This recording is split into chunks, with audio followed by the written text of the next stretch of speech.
কিয়ামতের ময়দানে তোমাদেরকে উপস্থিত করা হবে, হাসরের ময়দানে তোমাদেরকে উপস্থিত করা হবে, জমা করা হবে।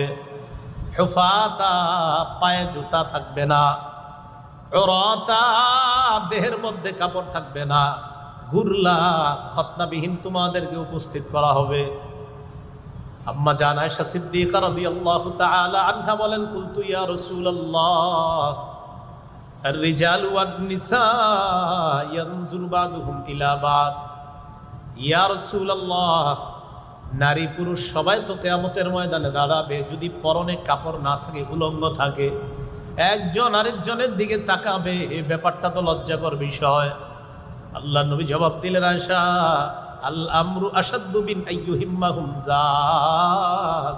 ওই দিনের ব্যাপারটা এত ভয়ঙ্কর হবে, যেই ভয়ঙ্কর পরিস্থিতি মানুষের চিন্তার বাহিরে থাকবে। মানুষ চিন্তা করে